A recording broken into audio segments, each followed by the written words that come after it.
Assalamualaikum warahmatullahi wabarakatuh.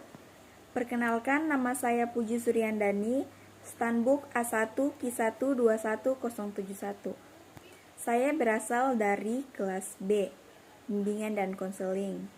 Baik, dalam video ini saya akan memaparkan materi bimbingan konseling pribadi dan sosial yang berjudul Manusia dan Kemanusiaan. Pada dasarnya, manusia memiliki tenaga dalam yang menggerakkan hidupnya untuk memenuhi kebutuhannya. Dalam diri manusia ada fungsi yang bersifat rasional yang bertanggung jawab atas tingkah laku intelektual dan sosial individu. Manusia mampu mengarahkan dirinya ke tujuan positif, mampu mengatur dan mengontrol dirinya, dan mampu menentukan nasibnya sendiri. Dalam hidupnya, individu melibatkan dirinya dalam usaha untuk mewujudkan dirinya sendiri, membantu orang lain, dan membantu dunia lebih baik untuk ditempati. Manusia juga berpotensi yang perwujudannya merupakan keterdugaan. Manusia adalah makhluk Tuhan yang sekaligus mengandung kemungkinan baik dan tidak baik. Lingkungan adalah penentu tingkah laku manusia dan tingkah laku ini merupakan kemampuan yang dipelajari. Hakikat manusia adalah makhluk bertanya. Ia mempunyai hasrat untuk mengetahui segala sesuatu atas dorongan hasrat ingin tahunya. Manusia tidak hanya bertanya tentang berbagai hal yang ada di luar dirinya, tetapi juga bertanya tentang dirinya sendiri. Dalam rentang ruang dan waktu, manusia telah dan selalu berupaya mengetahui dirinya sendiri. Hakikat manusia dipelajari melalui berbagai pendekatan, yaitu common sense, ilmiah, filosofis, dan religi, dan melalui berbagai sudut pandang biologi, sosiologi, artobiologi, psikologi, dan politik. Dalam kehidupannya yang real, manusia menunjukkan keragaman dalam berbagai hal, baik tampilan fisiknya, strata sosialnya, kebiasaannya, bahkan sebagaimana dikemukakan di atas. Pengetahuan tentang manusia pun bersifat ragam, sesuai pendekatan dan sudut pandang dalam melakukan studinya. Pandangan tentang hakikat manusia tersebut ada 3. Yang pertama, pandangan psikoanalitik, yaitu tingkah laku individu yang ditentukan dan dikontrol oleh kekuatan psikologis yang sejak semula memang telah ada pada diri individu atau masyarakat itu sendiri. Struktur kepribadian individu terbagi atas id atau penggerak, ego atau pengatur, dan pengarah atau superego. Yang kedua, pandangan humanistik. Manusia itu memiliki dorongan untuk menggarik kepada tujuan positif. Manusia itu rasional, manusia punya tanggung jawab sosial. Yang ketiga, pandangan behavioristik, yaitu manusia sepenuhnya adalah makhluk reaktif yang tingkah lakunya dikontrol oleh faktor-faktor yang datang dari luar. Yang pertama, dimensi keindividuan.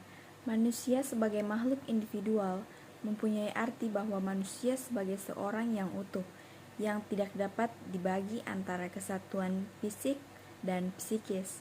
Sebagai individual, manusia merupakan makhluk yang unik, berbeda antara satu dengan yang lain. Hal itu pun terlihat pada diri setiap manusia yang mempunyai dunianya sendiri.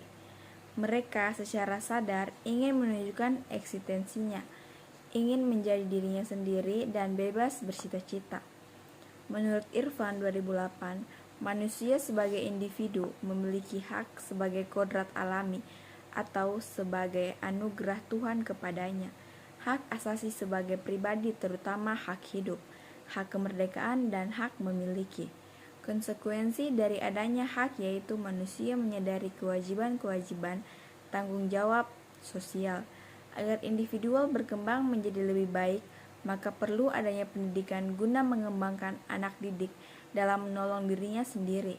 Untuk menolong dirinya tersebut, anak didik perlu mendapatkan pengalaman dalam pengembangan aspek kognitif, yaitu kapasitas pikir dan intelektualitas untuk menggali dan mengembangkan serta menguasai ilmu pengetahuan dan teknologi. aspek psikomotorik yang berkaitan dengan kemampuan mengembangkan kreativitas dan keterampilan, dan aspek efektif yaitu kualitas keimanan, ketakwaan kepada Tuhan Yang Maha Esa, berakhlak mulia, berbudi pekerti luhur, kepribadian unggul, serta kompetensi estetis. Faktor-faktor yang mempengaruhi keindividuan ada dua macam, yaitu faktor dari dalam atau internal dan faktor dari luar atau eksternal. Faktor internal adalah penilaian yang dilakukan individu terhadap dirinya sendiri berdasarkan dunia di dalam dirinya.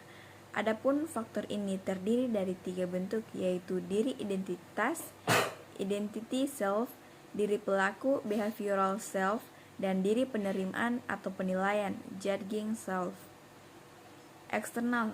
Faktor eksternal adalah penilaian dirinya melalui hubungan sosialnya atau hal-hal lain di luar dirinya. Adapun faktor eksternalnya meliputi diri fisik, physical self, diri etnik moral, moral ethical self, diri pribadi, personal self, diri keluarga, family self, dan diri sosial, social self. Yang kedua, dimensi kesosialan. Dimensi yang didasarkan pada tiap-tiap individu yang diharapkan dapat bersosialisasi dengan lingkungannya dan menjalin komunikasi yang baik, di mana dalam kehidupan sehari-harinya tidak menyebabkan perpecahan antara satu dengan yang lain, sehingga tercipta masyarakat yang rukun, aman, dan tentram. Yang ketiga, dimensi kesusilaan. Susila berarti dari kata su dan sila yang artinya kepantasan yang lebih tinggi. Persoalan kesusilaan selalu berhubungan erat dengan nilai-nilai. Yang keempat, dimensi keberagaman atau proses perkembangan agama dalam pendidikan dilatar belakangi dengan semakin merosotnya moral manusia dalam ruang lingkup keseharian saat ini. Selanjutnya, panca daya manusia. Hakikatnya, manusia memiliki 5 potensi yang tercakup dalam pancadaya. Pancadaya tersebut terdiri dari daya takwa, daya cipta, daya rasa, daya karsa, dan daya karya, yang merupakan sumber tingkah laku seorang individu. Pancadaya tersebut yaitu yang pertama, daya takwa. Daya takwa merupakan kekuatan yang berharga bagi manusia karena takwa merupakan landasan individu dalam beragama. Yang kedua, daya cipta manusia merupakan makhluk yang diciptakan oleh Allah dengan dibekali kemampuan untuk menciptakan melalui akalnya. 3. Daya rasa.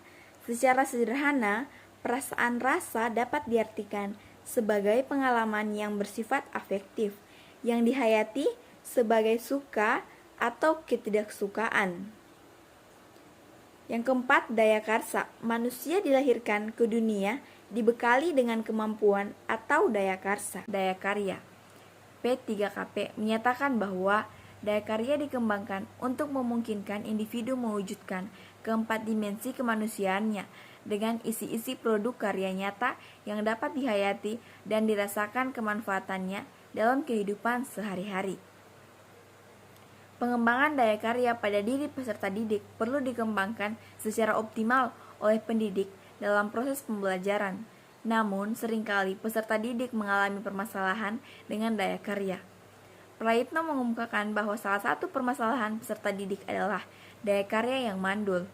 Daya karya yang dimiliki seseorang akan menghasilkan sesuatu yang konkret, yang secara langsung bisa dimanfaatkan atau dikonsumsi oleh dirinya dan orang lain, baik berbentuk benda nyata, tulisan, performa yang bisa dinikmati, atau karya yang bisa berkomunikasikan baik bersifat fisik maupun seni.